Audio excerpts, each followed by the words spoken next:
Morning sir. Good morning. अगला हम लोग पढ़ने वाले हैं समुद्रगुप्त।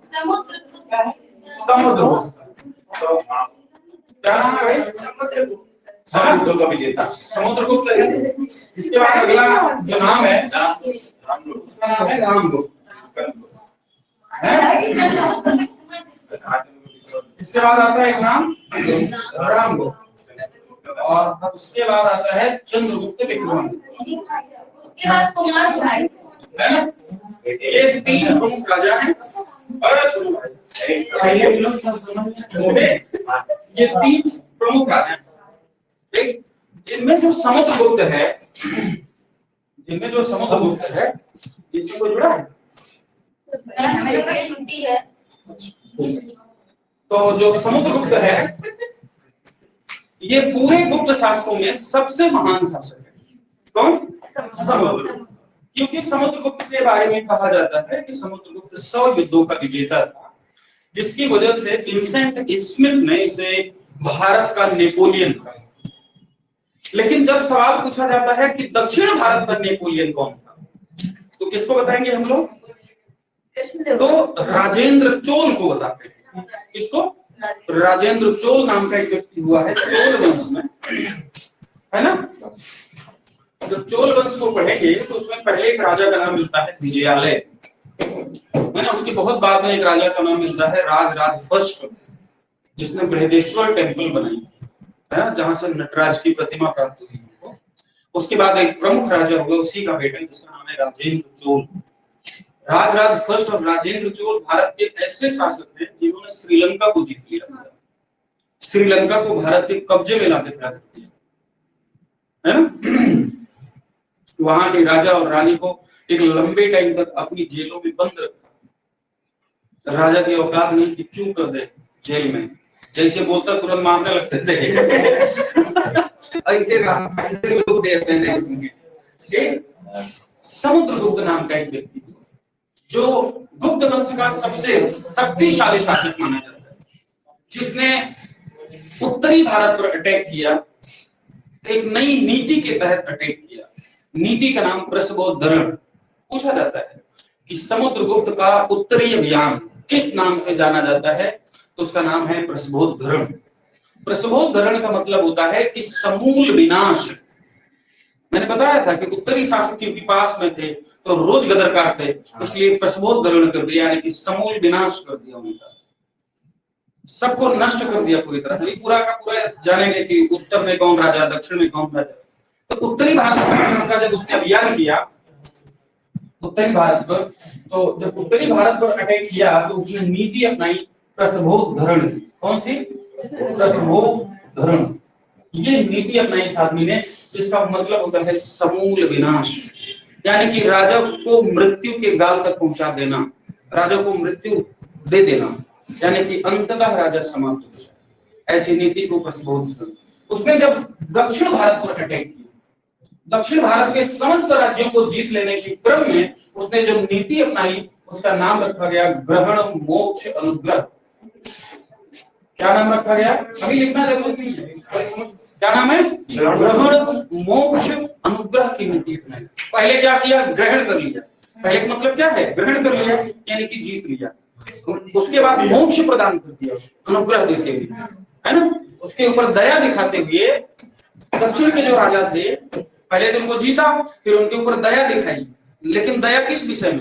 कि टैक्स पे करते रहोगे टाइम टू टाइम, आकर के दंडवत लेटते रहोगे दरबार में, तब मोक्ष मिलेगा। तुम लोगों ने कहा महाराज जैसा। तो दक्षिण भारत को जीता तो ग्रहण मोक्ष अनुग्रह की नीति अपनाई। और जब जो विदेशी राजा थे उनको जब मारा, तो मारने के बाद उनको कहा, यानी विदेशी राजाओं को जब उसने मारा, तो विदेशी राजाओं को मारने के बाद उनको कहा कन्योपायन। अरे बेटी दे बेटा, बिटिया दे दो, मैं गर्दन कट जाएगा। तीसरी नीति कन्योपायन। समझ आया? यानी कि बेटी की शादी करनी पड़ेगी, बहन की शादी करनी पड़ेगी, नहीं तो पहली प्राथमिकता बेटी पे जाएगी, क्योंकि बेटी ज्यादा नजदीक होती है बहन से। तो पहली प्राथमिकता कन्योपायन। कन्या दो, बहन दो या बेटी दो, नहीं तो मारेंगे। की बात समझ आ रहा है? तो इस प्रकार का व्यक्ति था कौन? समुद्रगुप्त। इसके बारे में एक बहुत बड़ी प्रशस्ति मिलती है जिसका नाम है प्रयाग प्रशस्ति, है ना? हरिशेन के द्वारा लिखी गई, संस्कृत भाषा में है और ब्राह्मी लिपि में है। तो शैली कौन सी है? तो स्टाइल है चंपू शैली। कौन सी शैली? चंपू शैली। ये सवाल पूछा जाता है कि प्रयाग प्रशस्ति किस शैली में लिखा गया है, तो राइट आंसर होता है चंपू शैली। ये चंपू शैली क्या होता है? जब गद्य और पद्य दोनों में चीजें लिखी जाती हैं तो ऐसी स्टाइल को चंपू स्टाइल। तो प्रयाग प्रशस्ति निकलवाई तो हरिशेन ने, लेकिन उसमें जो लाइनें अंकित की गई हैं वो लाइनें किसने लिखी? तिल भट्ट नाम के व्यक्ति ने। किस व्यक्ति ने? तिल भट्ट नाम के व्यक्ति ने। मैंने बताया है तुम लोगों को कि प्रयाग प्रशस्ति एक पत्थर पर है ना? सबसे पहले ऐसे कि मान लो पूरा एक पत्थर है, तो शुरुआत का जो पत्थर है, शुरू का जो पत्थर है, इस पे पता चला कौशाम्बी लेक। कौन सा? कौशाम्बी का लेक, जिसे राजा रानी का लेक भी कहते हैं, रानी अभिलेख भी कहते हैं, बताया होगा, है ना? ये शुरुआत की जो लाइनें हैं वो अशोक की है ना? उसके बाद जो लाइनें आती हैं वो किसकी हो जाती हैं? समुद्रगुप्त की हो जाती है। जब इतनी इस पत्थर के इतनी लाइनों को पढ़ते हैं, ये है रानी का अभिलेख। जैसे उसके नीचे की इतनी लाइनों को पढ़ने लगते हैं, दैट इज प्रयाग प्रशस्ति। समझ आ गया? इसके तुरंत बाद अगर नीचे और आ जाते हैं, यहाँ पर है जहांगीर का अभिलेख, है ना? और उसके नीचे वाला जो मिलता है वो है वीर। समझ आ गया? तो हम अंतर कैसे करते हैं? ये प्राकृत भाषा में, ये चंपू शैली ब्राह्मी और संस्कृत में है, ये फर्क फारसी में है। इससे हम अंतर कर लेते हैं कि एक ही एक पत्थर पर अलग अलग राजाओं ने अपनी अलग अलग बातें लिखवाई। समझ में आ गया? ये किसके विषय में बातें थी? समुद्रगुप्त के बारे में कहा जाता है कि उसको उसके सिक्कों पर वीणा बजाते हुए दिखाया गया। क्या बजाते हुए? वीणा बजाते हुए दिखाया गया, इसलिए उसे कविराज कहा जाता है। क्या कहा जाता है? कविराज। और जब वो वीणा बजाता है तो नारद शर्मिंदा हो जाता है।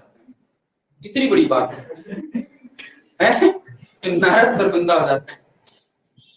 और जब वो क्रोधित हो जाए तो यम शर्मिंदा हो जाता है, हमसे ज्यादा विनाशकारी आदमी। और जब वो खुश हो जाए तो कुबेर के समय। इस तरह से उसके दरबार में लक्ष्मी और सरस्वती हमेशा विराजमान है। यानी कि सरस्वती और लक्ष्मी हर व्यक्ति के साथ नहीं है। या तो किसी व्यक्ति के साथ लक्ष्मी हो सकती है या तो सरस्वती हो सकती है, लेकिन इस वंश का अद्भुत शासक समुद्रगुप्त, जिसके पास दोनों एक साथ रहे, लक्ष्मी भी रही और सरस्वती, क्योंकि वो महान विद्वान आदमी। ऐसा उसने लिखवाया है, लिखो इसको। उसने खुद लिखवाया है सब। प्रशस्ति का मतलब क्या होगा? प्रशंसा में लिखा गया है। इसीलिए प्रयाग प्रशस्ति को कहा जाता है पत्थरों पर लिखी गई आत्मकथा। तो सवाल पूछा जा सकता है कि पत्थरों पर लिखी गई आत्मकथा किसकी है? तो राइट आंसर समुद्रगुप्त की प्रयाग प्रशस्ति। इसके बारे में बात कही है, समझ आ रहा है ना? तो पत्थरों पे ही तो है, ये बात समझ आ गई। अब थोड़ा सा और रामगुप्त का इतिहास बीच में मिलता ही नहीं। आज से 20 साल 25 साल पहले की किताबों को उठाकर देखो, उसने समुद्रगुप्त के बाद सीधा गुप्त वंश में चंद्रगुप्त विक्रमादित्य को पढ़ाया। हाँ, सीधा इसके बाद इसको पढ़ा दिया जाता। लेकिन अब नई इतिहास की जानकारी हुई, नए एविडेंस मिले, तो रामगुप्त का उल्लेख मिलने लगा। किसका उल्लेख मिलने लगा? रामगुप्त का उल्लेख मिलने लगा। नहीं, इन दोनों के बीच में एक व्यक्ति हुआ है जिसका नाम है रामगुप्त। इसके भी सिक्के मिले, लिटरेचर में इसका नाम आया। इसका रामगुप्त। जब हम राजशेखर की किताब को पढ़ते हैं, एक किताब है राजशेखर की काव्य मीमांसा, उसमें इस बंदे का नाम है। बाण भट्ट की जब हम हर्षचरित पढ़ने लगते हैं तो उसमें इस बंदे का नाम आता है रामगुप्त। देवी चंद्रगुप्तम सबसे प्रमाणिक स्रोत है इसका। क्या नाम है? देवी चंद्रगुप्तम। ये बहुत प्रमाणिक स्रोत है इस व्यक्ति से संबंधित। हुआ क्या है इसमें, कहानी क्या है? बेसिकली ये संस्कृत भाषा में लिखा गया ग्रंथ है, नाटक है ना? देवी चंद्रगुप्तम महाकवि भास के द्वारा लिखा गया है। ठीक, देवी चंद्रगुप्तम, ठीक ना? इसमें एक कहानी मिलती है। ओ सॉरी, विशाखदत्त। क्या नाम है? विशाखदत्त। हाँ, विशाखदत्त चक्रवर्ती ने लिखा है इसको, बहुत ही शानदार है संस्कृत भाषा। ठीक, रामगुप्त। ठीक, इसमें क्या वर्णन है? पता चलता है कि समुद्रगुप्त के बाद जो अगला शासक बनता है वो रामगुप्त होता है। मतलब समुद्रगुप्त की ये दोनों संतानें, रामगुप्त भी और चंद्रगुप्त विक्रमादित्य, क्योंकि ज्येष्ठ भ्राता यही थे रामगुप्त, इसलिए अगले शासक अपॉइंट किए गए रामगुप्त। रामगुप्त बड़े कमजोर शासक, हाँ बड़े कमजोर शासक थे। तो रामगुप्त के समय रामगुप्त ने एक स्त्री के साथ विवाह किया था, उस स्त्री का नाम था ध्रुव देवी। क्या नाम है? ध्रुव देवी। इस ध्रुव देवी का ये जो देवी है यहाँ पर लिखा है, और इस चंद्रगुप्त का ये वाला है, सुना रहे ना? ये जो लास्ट में देवी है ये है देवी, इसकी वाइफ है ना, और इसका चंद्रगुप्त हो गया। और ये इन दोनों के बीच यानी कि ये तीन जो कहानी मिलेगी रामगुप्त, ध्रुव देवी और चंद्रगुप्त की, ये पूरी कहानी यहाँ घूमती है। ठीक है ना? तो रामगुप्त की वाइफ है ध्रुव देवी। रामगुप्त के समय शकों ने कर दिया अटैक। शकों ने क्या कर दिया? अटैक कर दिया। जान करके आगे पढ़ेंगे पता चलेगा कि चंद्रगुप्त सेकंड को सकारी कहा जाता है। क्या कहा जाता है? सकारी कहा जाता है। शकों को मारा। तो रामगुप्त के समय जब शकों ने अटैक कर दिया, इतना जोरदार अटैक था कि शक पाटलिपुत्र के सामने घेरा डाल दिए। सुन यार, यानी कि शक कहां से आए होंगे उसको मारने के लिए? शक इधर से आए होंगे, यहाँ आके मार रहे हैं, ठीक है, दरवाजे के सामने आए। और जो शक प्रमुख राजा था उसने रामगुप्त के पास मैसेज भेजा कि देखो हम सब कुछ छोड़ करके यहाँ से वापस चले जाएंगे, खाली ध्रुव देवी को हमारे घर में भेजो। यानी कि मुझे सिर्फ तुम्हारी पत्नी चाहिए, क्योंकि मैंने तुम्हारी पत्नी के बारे में सुना है कि बहुत बला की खूबसूरत, उसको दे दो, वापस चले जाए, तुम्हारा साम्राज्य विनाश से बच जाएगा। रामगुप्त ने सोचा यार पत्नी तो दूसरी भी आ सकती सर होंगी, हाँ। तो इसमें कौन सी बड़ी बात? पत्नी तो दूसरी भी आ सकती है, साम्राज्य चला कर कहां जाएगा? पत्नी तो चली जाएगी। वो इतना सब फालतू की बात है। ये इज्जत राजा के लिए मैटर नहीं करती। ये आपकी बात है। इज्जत वाली बात सिर्फ मिडिल क्लास के लोगों को अच्छी लगती है कि हमारे पास खोने के अलावा कुछ नहीं है सिवाय इज्जत। कहाँ है इज्जत? हमारे अपने मिडिल क्लास में मामा मम्मी पापा बस इतनी बात कहते हैं, बेटा हमने अपनी जिंदगी में कुछ नहीं कमाया सिवाय इज्जत, बस इसे मत डुबा देना, हमारे पास ले देगी यही है वही है इज्जत। क्या करना है इस इज्जत? ये काम मत करना समाज में। सर इज्जत भी वो इज्जत नहीं होती जो सोसाइटी के नॉर्म्स होते हैं ना, उनके बेस पे जो हाँ बस और कुछ नहीं यार। इज्जत क्या चीज होती है? फालतू बात है। इज्जत को ताक पर रखने वाले जो लोग होते हैं वही टॉप पोजीशन पर बैठे हैं। जिन्होंने अपनी इज्जत को टॉप पोजीशन मतलब कोई महत्व नहीं दिया, वो आज टॉप पोजीशन पर खेल रहे नहीं खेल रहे। उनके पास सामाजिक बंधन नहीं होते। जब तक आपके अंदर सामाजिक बंधनों को तोड़ने की क्षमता नहीं आएगी तब तक आप ग्रो नहीं कर सकते। नहीं तो वही मेढक वाली कहानी, उसी में आप बंधे रहेंगे, है ना? तो अपने लिमिटेशंस को तोड़ने की जरूरत होती है हमेशा, और जब तक आप लिमिटेशन तोड़ेंगे नहीं तब तक आप आगे बढ़ेंगे। सही ना? इज्जत इस दुनिया की सबसे वाहियात शब्द, कोई मतलब नहीं इज्जत। छोड़ दो इस बात, छोड़ दिया। सब बेकार की बात है, कोई महत्व नहीं इस बात। सभ्यता और संस्कृति अलग बात होती है, इसके अनुरूप आचरण करें, क्योंकि सभ्यता अलग चीज है, संस्कृति अलग चीज है, इज्जत अलग चीज है। इज्जत सोसाइटी के अनुरूप जो हम काम करते हैं बस, और कुछ नहीं है। अब तुम्हें काम करना है तो अब पहले जैसे लड़कियां घूंघट करती थी, अब कौन लड़की अगर घूंघट ना करे तो अरे फलाने बहुत बार इज्जत नहीं। अब क्या हो रहा है? अब इंस्टा पे आ रही है, फेसबुक पे आ रही है, रील्स बना रही है ना? समाज की सोच बदलती है, समझ आया? तो रामगुप्त को लगा पत्नी तो दूसरी आ ही सकती, साम्राज्य वापस नहीं आया। वो बंदा तैयार हो गया, ठीक है हमें समझौता तो बोले, कोई दिक्कत की बात नहीं है। समझ? उस समय रामगुप्त राजा था और चंद्रगुप्त विक्रमादित्य जो उसका छोटा भाई था वो मान सेनापति था, यानी कि सेना का सेनापति, सेना उसी के कंट्रोल में थी। रामगुप्त के पास भाग, ये बात जब सूचना मिली ध्रुव देवी को, तो ध्रुव देवी तो जानेगी कि यही भेज रहा है चांडाल आदमी, तो वो बेचारी भाग गई देवर के पास, चंद्रगुप्त के पास। उसने कहा तुमने सुना तुम्हारे भैया हमको रंग भेज रहा हूँ? सुना तो हमने भी, लेकिन बड़ा सॉफ्टवेयर है, तो क्या तुम चाहते हो कि जाएं? नहीं, हम कुछ करते हैं ऐसे टेंशन मत। तो रामगुप्त से इस आदमी ने आदेश निकलवा दिया कि ठीक है आपके हरम में, इसको तो लग रहा है कि मैडम जा रही है ना, इसने आदेश निकाल के दिया कि ठीक है आपके हरम में रानी पहुंचेगी। रामगुप्त इसके पास आया, इससे कहा कि अपने जो बढ़िया वस्त्र जो आपने धारण किए हैं वो वस्त्र सारे और कुछ और साड़ियां दो। उसके पास अपने कुछ वीआईपी कमांडोज टाइप के लोग है ना, पालकी में उस समय जाती थी तो चार पालकी में कम से कम 4 लोग होंगे, तो 4-5 लोग पालकी जो उठाने वाले, सब साड़ी में, और चंद्रगुप्त अलग साड़ी बांध, ये 5-6 लोग बेस्ट कमांडोज के रूप में जो समय के सबसे बेहतरीन योद्धा थे, सग राजा के हरम में पहुंचे। समझ आए?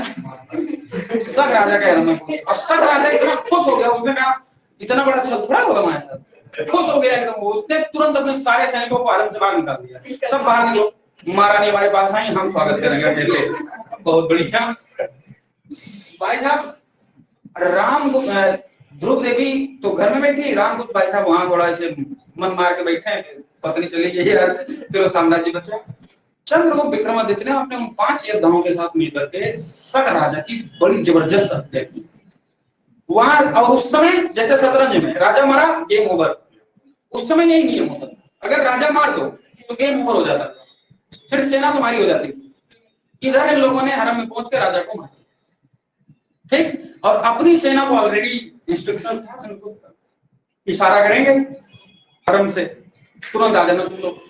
इधर सग राजा मरा, इधर इशारा हुआ, सारी सेना आकर के सग राजा को सग राजा मार डाला।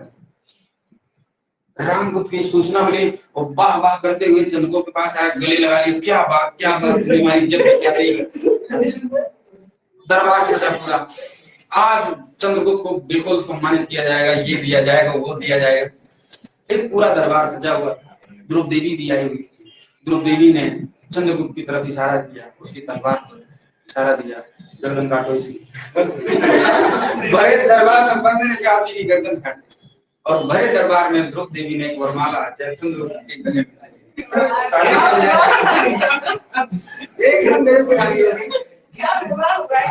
बढ़िया। इस तरह से उसने भी सही किया, सही काम किया, क्या गलत काम? वो तुम्हारे लिए तो नहीं किया, तो उसने कहा कि मुझे कमजोर आदमी के साथ मिलेगा। हमेशा लड़कियां हमेशा बेस्ट का चयन करती हैं, किसी भी परिस्थिति में हो, लड़कियां इतनी मतलब प्रैक्टिकल होती हैं, वो हमेशा बेस्ट चुनती हैं। इसलिए कभी गुरूर मत तुमसे बेस्ट जरूर कौनो है ऐसा है। और जैसे तुमको बेस्ट मिला, तुमसे बेस्ट मिला, तुम्हारा 100% स्टार छूटेगा, पत्ता कटने वाला है, इसलिए गुरु करोगे मत। समझ आ रहा है? इस तरह से ध्रुव देवी जैसी खूबसूरत स्त्री किसके पास आ गई? चंद्रगुप्त विक्रमादित्य के पास, क्योंकि शकों को मार दिया था बंदा, इसलिए शाकाहारी है।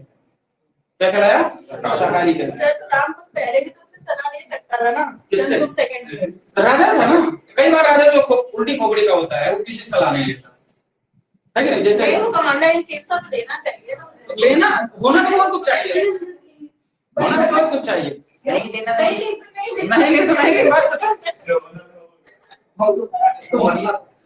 नियति में कुछ और लिखा, नियति में कुछ और लिखा। अब ऐसे ऐसी एक कहानी और मिलती है अपने इतिहास में कि हमने तुम लोगों को बताया था शायद, जब प्लासी का युद्ध हुआ था, प्लासी का बैटल हुआ था, तो सिराजुद्दौला की जो वाइफ थी लुत्फुतनिसा, उसके वो शानदार लेडी सिराजुद्दौला की जो वाइफ थी, लेकिन सिराजुद्दौला वो लड़ा, भागा थोड़ी था, अपनी पत्नी को थोड़ी दांव पे लगाया था। लुत्फुतनिसा उसकी वाइफ थी। मीर जाफर जब उसके पति को यानी कि सिराजुद्दौला को धोखे से मरवा देता है रॉबर्ट क्लाइव के द्वारा, तो भरे दरबार में मीर जाफर और उसका बेटा दोनों उसको प्रपोजल देते हैं कि शादी करो। तो लुत्फुन्निसा ने कहा कि जिस महिला ने या जिस स्त्री ने हाथी की सवारी की हो वो गधे की सवारी करना पसंद नहीं करे। इतना बोल के अपनी गर्दन काटी तो उस महिला ने, नाम है लुत्फुन्निसा। वो मीर जाफर के कंट्रोल में थोड़े गई, वहां नहीं गए क्योंकि वो जानते थे सामने वाला आदमी कायर है, भेड़िया है कि नहीं, इसलिए उससे बात नहीं की। सिराजुद्दौला वीर आदमी था, क्लास में जयकौन का भी तो हाँ भेड़िया था, मीर जाफर को कहा जाता है। समझ, ये रामगुप्त की कहानी थी। ये पूरी कहानी कहाँ मिलती है लोगों को? देवी चंद्रगुप्तम में। रचना किसने की है? सर कभी नहीं भूलेंगे, कभी नहीं भूलेंगे ये देवी चंद्रगुप्तम की रचना है, जो कि 3 सोर्सेज हैं इसके। देवी चंद्रगुप्तम शाकदत्त ने लिखी, यहाँ से इस कहानी का वर्णन मिला है। हर्षचरित की जो हर्षवर्धन ने हर्षचरित लिखी उसमें भी इस बात का वर्णन मिला है ना। और एक बड़ी शानदार किताब है राजशेखर की, जिसमें किताब है काव्य मीमांसा, उसमें भी इस कहानी का वर्णन मिलता है। ठीक है ना।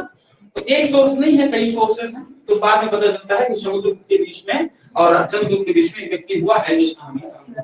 तो सिर्फ इसका लिटरेचर नहीं मिला है बल्कि इसके सिक्के भी मिले हैं। रामगुप्त के कई सारे हमको सिक्के भी प्राप्त हुए। अगला जो शासक है उसका नाम है चंद्रगुप्त विक्रम। इसको मार करके अगले शासक बना और इसने अपने आप को विक्रमादित्य का टाइटल दिया। भारत में कुल 14 विक्रमादित्य हुए। कितने विक्रमादित्य? 14 विक्रमादित्य।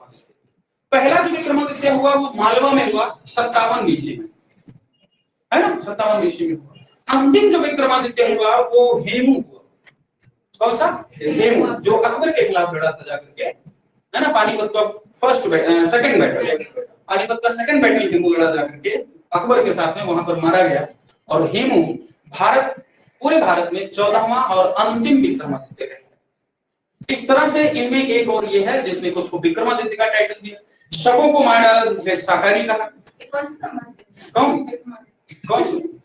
इसका क्रम नहीं मिलता है लेकिन कुल मिलता है कि 14 नंबर का। ठीक है। तो साकारी कहलाया, विक्रमादित्य कहलाया।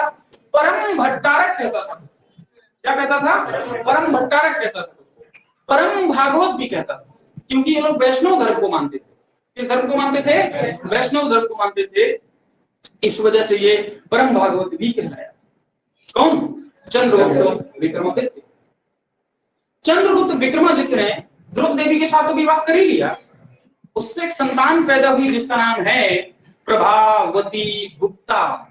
क्या नाम है? प्रभावती गुप्ता। और इसी प्रभावती गुप्ता का विवाह उसने वाकाटक नरेश रुद्रसेन सेकंड के साथ किया। इसका मतलब है कि गुप्तों और वाकाटकों के बीच में रिलेशन थे।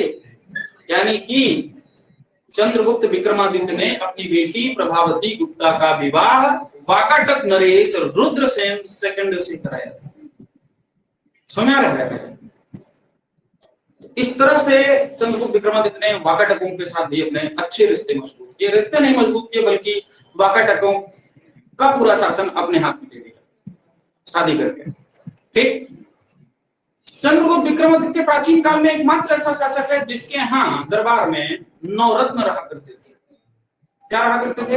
9 रत्न रहा करते थे, जिनमें एक बहुत बड़ा नाम बताओ कौन थे 9 रत्न? कालिदास। भारत में शेक्सपियर कहे जाते हैं।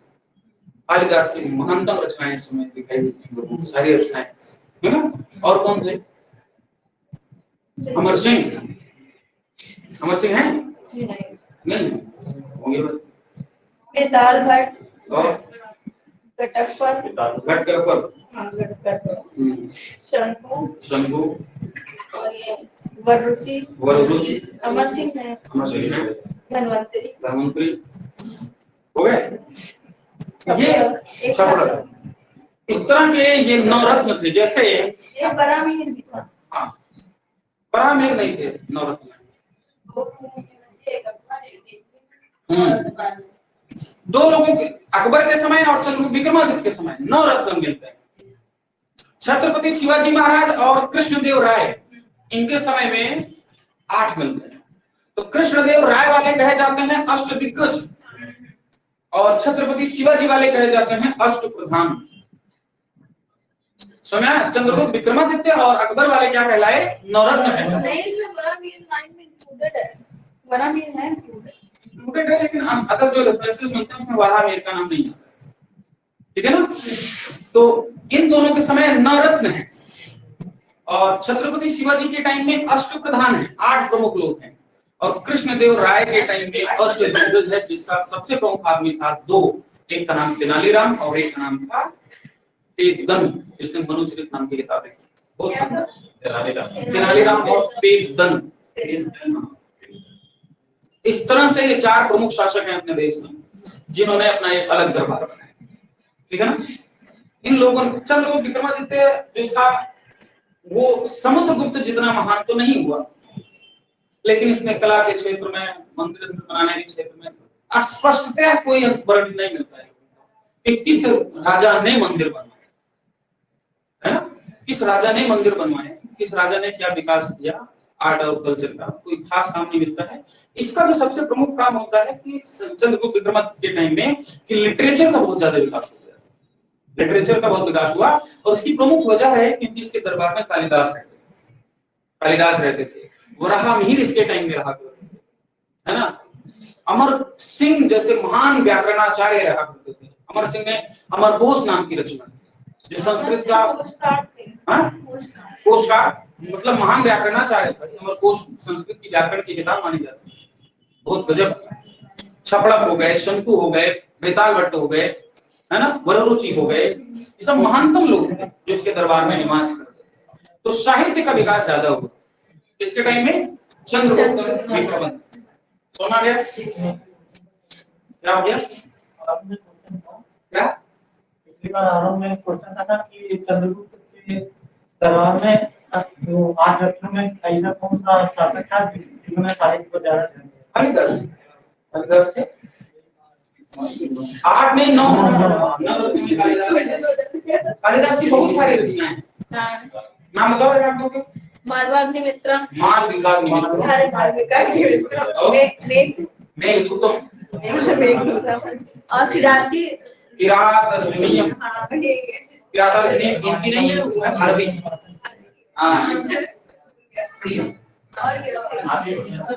अरे आदमी बढ़िया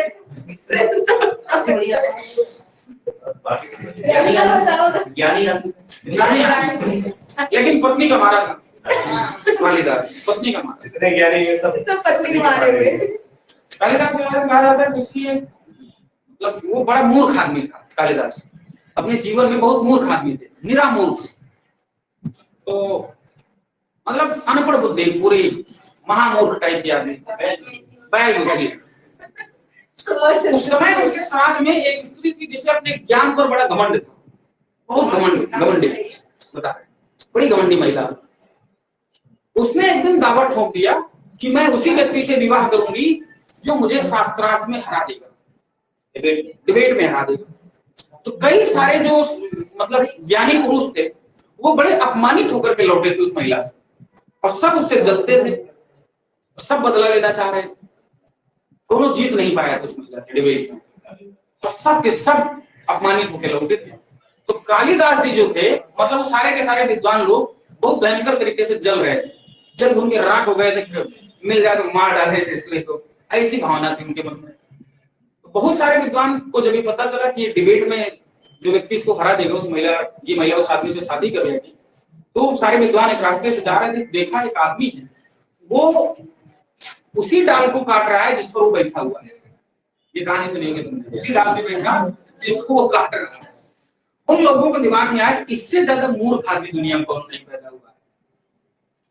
उसको ले आए, है ना, लेके आए और उससे कहा गया कि तुम्हारी शादी खूबसूरत स्त्री से करें, बस कंडीशन इतनी है कि तुम बोलोगे नहीं, कुछ नहीं बोलोगे, हम बोलेंगे।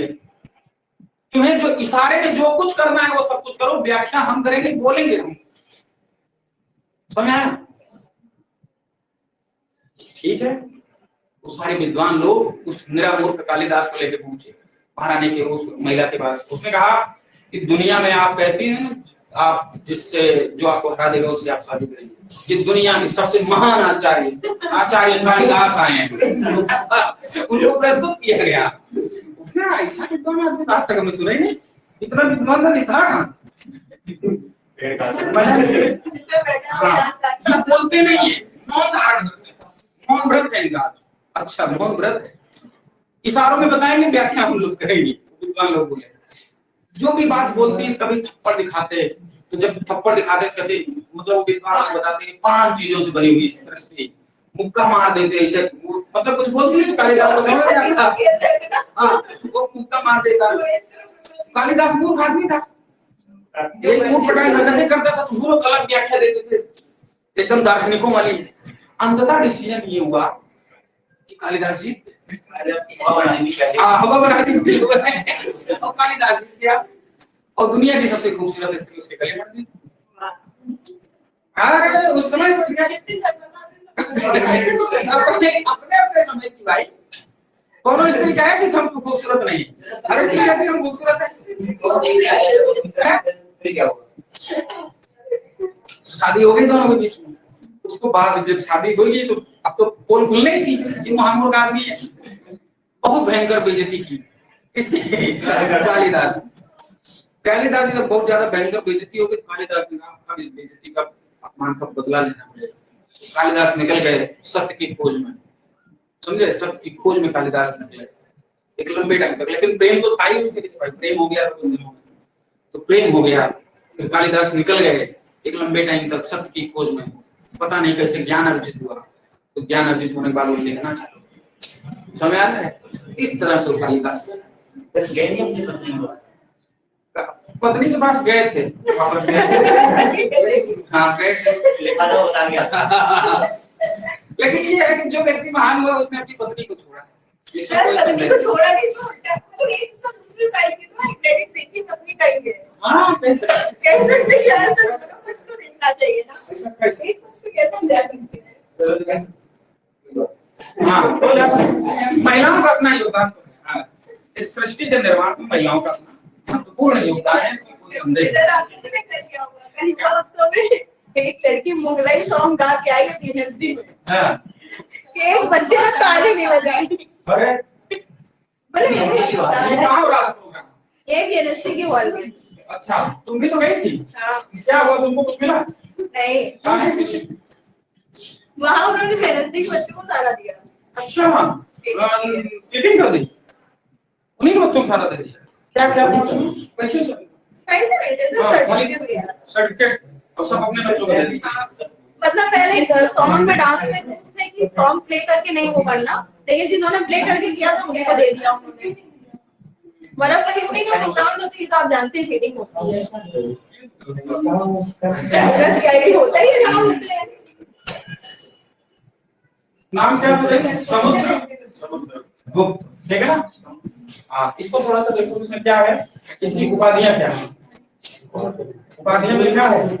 एक तो इसको क्या कहा गया, कविराज कहा, क्या कहा गया, इसे कविराज कहा, इसे नहीं, ये है कविराज, है ना, क्योंकि इसे बीना बजाते हुए दिखा है। क्या दिखाते हुए? बजाते हुए दिखा है, ठीक है, बीना बजाते हुए दिखाई गई, ठीक है। दूसरी बात क्या है इसमें, इसे भारत का नेपोलियन का, भारत का नेपोलियन किसने कहा होगा, तो विंसेंट स्मिथ, विंसेंट स्मिथ ने इसको भारत का नेपोलियन कहा। क्यों? क्योंकि 100 युद्धों का विजेता, 100 युद्धों का विजेता,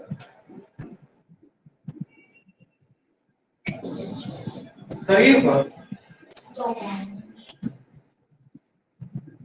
100 घाव के निशान,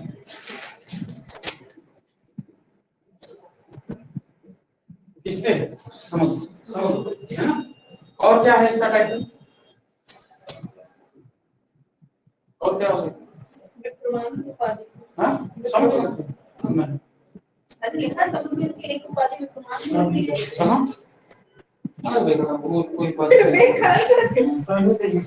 हाँ सही, ये बेकार की बात है।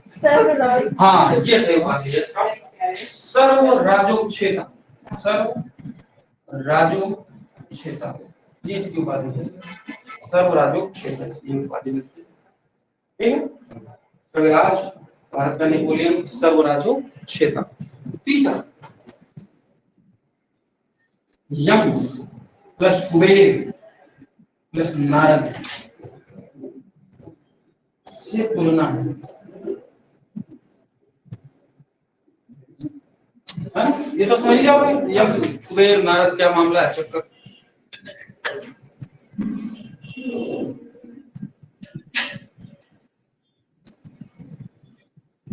उसमें राजा लोग जो मन में आता है वही लिखवा देते अपने लिए, हमारे लिए आपत करके जो मन में आया वही लिखा डाले।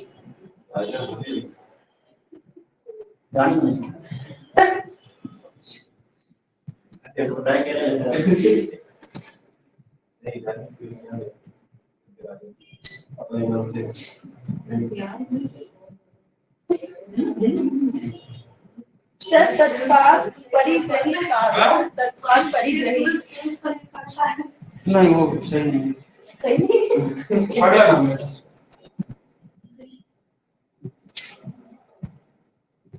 एक उपाधि मिलती है इसकी पर क्रमांक। सर इसमें विक्रमांक लिखी है। पर क्रमांक सर सरस्वती कौन? नहीं, इनकी वजह से सरस्वती विराजमान रहती है। पर क्रमांक की रखी है, इसको एक पर क्रमांक भी कहा जाता है। इसका ये पर क्रमांक भारत हो गया ना, 3-4 तो बहुत है। विराज हो गया, भारत का नेपोलियन हो गया, सर्वराज जैसा ये सब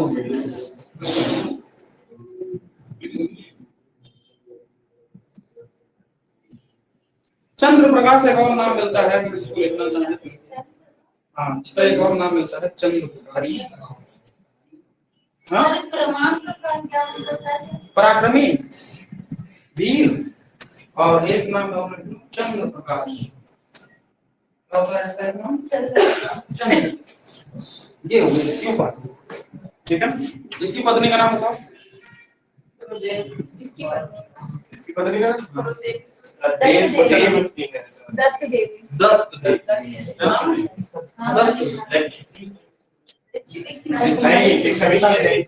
हो गया ना ये पगला गया होता है। इसकी माँ है लक्ष्मी। कोई तो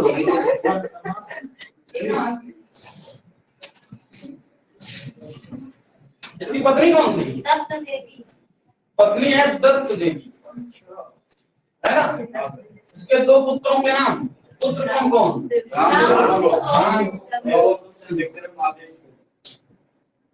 चंद्रगुप्त,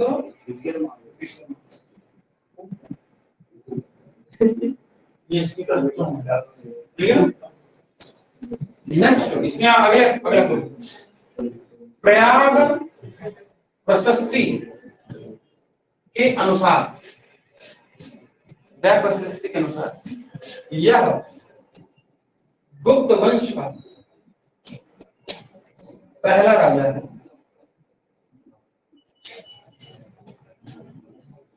जिसका निर्वाचन हुआ, जिसका निर्वाचन हुआ। ठीक है ना, इसका क्या हुआ था? निर्वाचन। अगली महत्वपूर्ण बात, प्रयाग प्रशस्ति है ना इसकी, प्रयाग प्रशस्ति कौन लिखा है इसको? हरि सिंह। क्या नाम है? हरि सिंह। तो हरि सिंह किस पद पर था? महादंड नायक। किस पद पर था? महादंड नायक। ये पदों का नाम है, ठीक है ना, महादंड नायक। हाँ, महासंधि विग्रही या संधि विग्रही, क्या नाम है? संधि विग्रही। ये सब पदों के नाम है। संधि विग्रही ये किस पद पर था उसमें?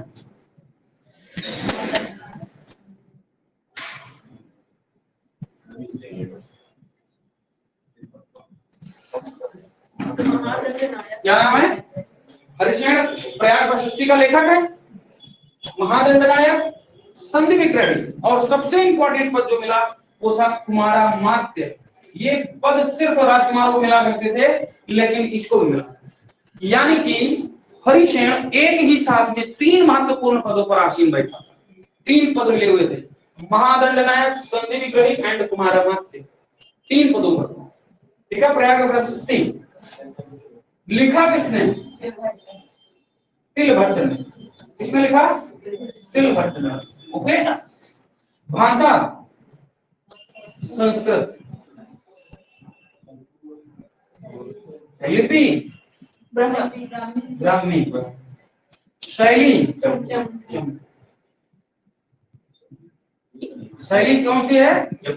चंपू शैली। ब्रैकेट में लिख लेना गद्य प्लस पद्य। हो गया? नेक्स्ट इसमें अभी नीचे लाइन में क्या लिखना? खोज किसने की? किसकी? प्रयाग प्रशस्ति की। तो खोज की ए ट्रायर ने। ये पूछा नहीं जाएगा, खाली लिख लो ए ट्रायर। ठीक है ना? Bold letter. हाँ, बोल्ड लेटर कहाँ लिखा है? अच्छा, बोल्ड लेटर लिखा कुछ किया जाए। सर इंपॉर्टेंट जो होते हैं वही। ठीक है ना? खोज किसने की है? ए ट्रायर। और इसमें क्या लिखी गई है बात? और इसमें महत्वपूर्ण बात क्या? पत्थरों पर लिखी आत्मकथा। पत्थरों पर लिखी आत्मकथा। इसको प्रयाग प्रशस्ति। इसमें इसकी एक उपाधि मिलती है, धर्म प्रचार बंधु। अरे बहुत, ये तो बहुत ही बढ़िया उपाधि बताई, याद आ गया। धर्म प्रचार बंधु। धरणी बंधस्य कहा जाता है। क्या कहा जाता था इसको? धर्म प्रचार बंधु। धरण उपाधि जहाँ लिखे हो वहां लिख दो धरणी बंधस्य। धरणी बंधस्य। हाँ, नेक्स्ट लिक्ष्मी दहित्रस्य। मैंने बताया था इसको। हाँ, लिक्ष्मी दहित्रस्य भी कहा जाता है। लिक्ष्मी दहित्रस्य भी कहा जाता है। धरणी बंधस्य लिक्ष्मी दहित्रस्य। जहाँ उपाधि लिखी है वही उपाधि। हम भी यार मैथ पढ़ने आता है क्या? हिंदी पढ़िए। वहां पे पढ़िएगा सर। हिंदी पढ़िए सर।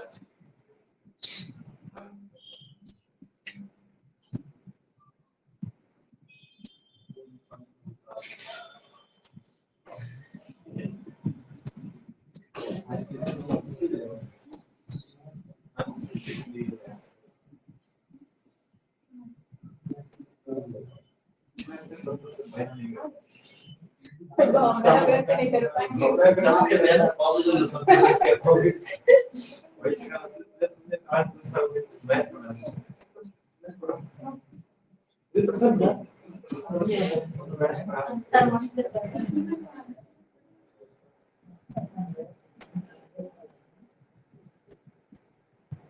हो गया भाई? पत्थरों पर लिखी आत्मकथा। हो गया?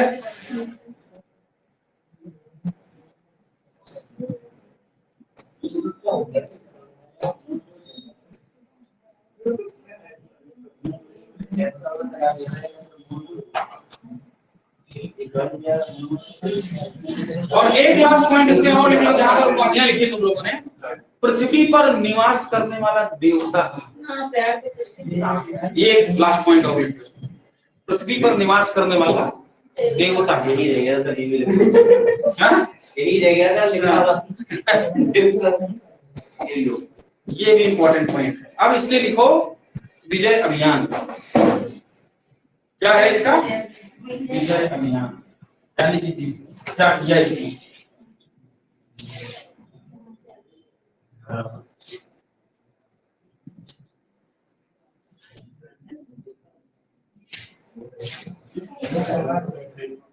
क्या नाम है इसका? विजय अभियान है ना? विजय अभियान में आर्यावर्त। क्या है? आर्यावर्त का युद्ध। समझा? आर्यावर्त का युद्ध है ना? उद्देश्य क्या था? धरणी बंधस्य था। उद्देश्य क्या बनेगा इसका? धरणी बंधु। मतलब संपूर्ण पृथ्वी को जीतना, संपूर्ण पृथ्वी को जीतना।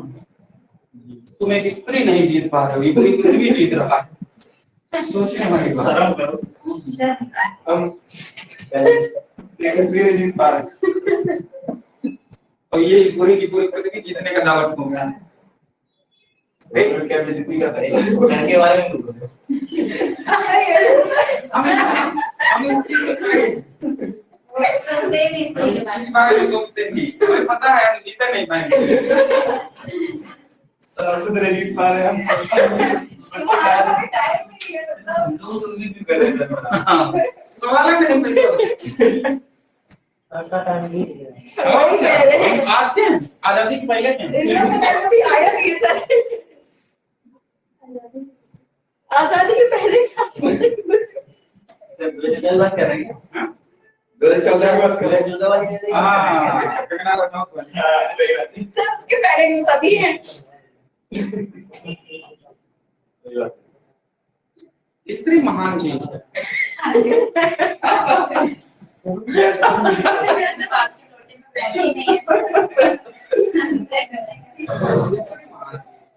आर्यवर्त का युद्ध उद्देश्य क्या रहा भाई इसका? सर ये अंगूर खट्टे वाली बात है ना। संपूर्ण पृथ्वी को जीत लेने वाला है ना? इसमें कुछ राजाओं के नाम मिलते हैं आर्यवर्त के समय, शासक कुछ नाम मिलते हैं जिनको हराया हिसाब ने। एक बहुत बड़ा नाम मिलता है अच्युत, एक बहुत बड़ा नाम मिलता है नागसेन। आर्यवर्त में। हाँ आर्यवर्त। आपके नाम है क्या? अच्युत नाम है कितने? कुछ रुद्रदेव नागदत्त गणपति नाग अच्युत बलवर्मा मत्तेन चंद्रवर्मा। हाँ कुछ नाम है क्या? खाली एक और नाम है जिसमें गणपति नाम। क्या नाम है? क्या नाम है? गणपति नाम। कितना सोचता कौन था? ये सब नाम है, ऐसे कुछ नाम है, ठीक है ना? आर्यवर्त का। और उसमें क्या है? लेकिन इस पूरे नाम पता नहीं है। लेकिन नाग ये सब कहाँ मिल रहा है? जो ध्यान रखना, ये प्रयाग प्रशस्ति में है सारी बात। ये सारी बातें कहाँ लिखी हैं? प्रयाग प्रशस्ति में। और क्या नाम है इसमें भाई?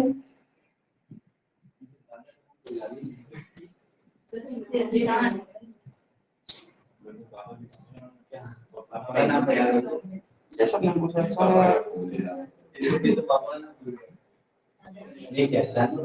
छोड़ो इसको।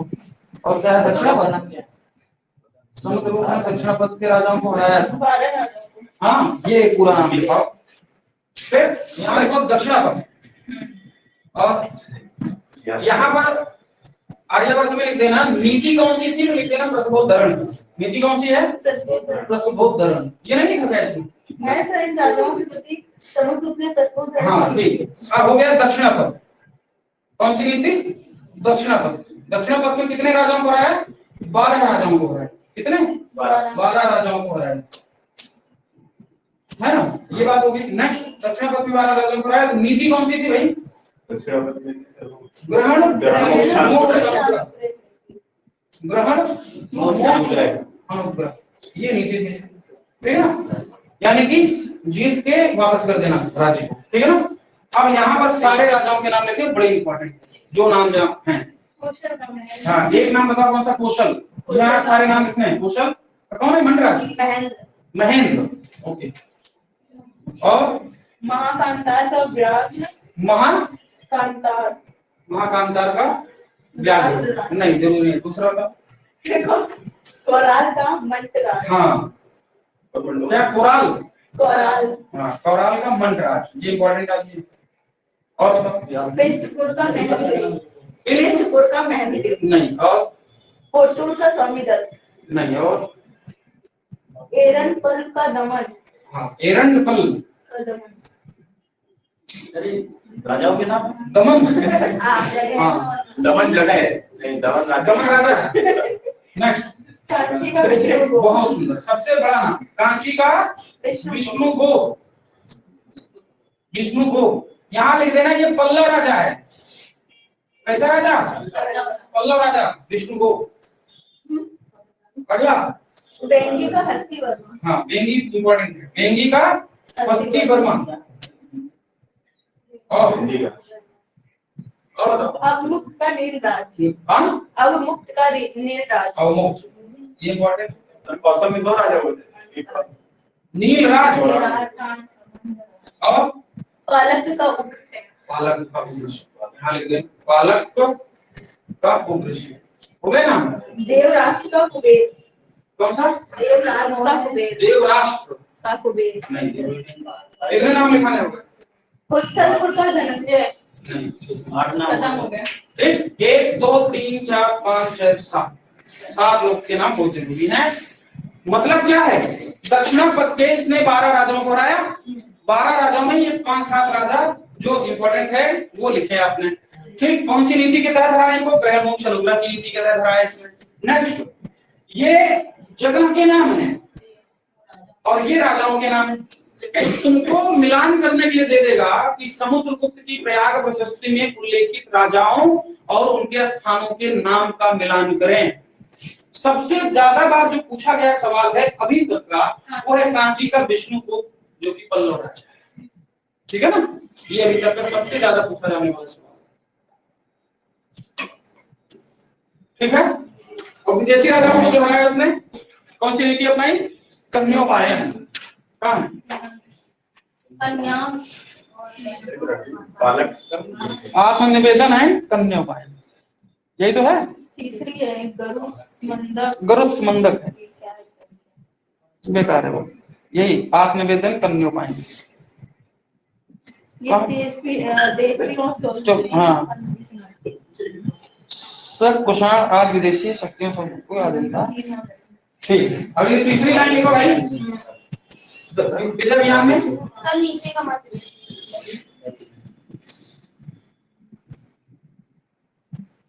इसने और 3 लोगों को आया होगा। विदेशी शासक, विदेशी शासक जैसे कौन से थे? शक, कुषाण, है ना, आदि राजाओं को हराया। आदि राजाओं को हराया। और नीति कौन सी? आत्मनिवेदन कन्योपायन। आत्मनिवेदन 2 नीति अपनाई थी सर। तीन है। एक पता नहीं कौन सी गरुड़ मंदक। बस इतना याद होगा है ना, आत्मनिवेदन कन्योपायन। इस तरह से सारे लोग इसके कंट्रोल में आ गए। सर एक ये पश्चिमी व उत्तरी पश्चिमी सीमा पर 9 स्थित 9 गणना। अरे बेटा, बहुत ज्यादा डिटेल है। और क्या है इसमें? बस स्वर्ण मुद्रा नहीं, वो लिखा है। और क्या है इसमें? बस बहुत है। पूना तामपत में समुद्रगुप्त के काल में छोड़े गए अश्वमेध यज्ञ करने वाला कहां? नहीं है, फालतू बात है। उतना ही पढ़ो जितना तुम्हारा सवाल फंस जाए। और क्या है कि नहीं? जितने नौकरी मिल जाए उतने पढ़ो, सही है। क्या करना है फालतू में? और क्या, फिर तुम ज्यादा स्टोर नहीं जुगाली नहीं कर पाओगे, बचा नहीं पाओगे फिर। अभी नाम ही पता। सर एक इम्पोर्टेंट मुद्रा सी कौन सी मुद्रा में विदेशी प्रभाव नहीं, इम्पोर्टेंट है। मुद्रा ही इम्पोर्टेंट है। इतने में तुम जितने सवाल उठा डालो सारे न मिल जाए तो गाना में इतने में सारे मिल जाएंगे। इतने में पता है, पक्की बात है, सारे मिल जाएंगे। नेट के लिए हाँ? नेट में नहीं है सर। तुम्हारे पास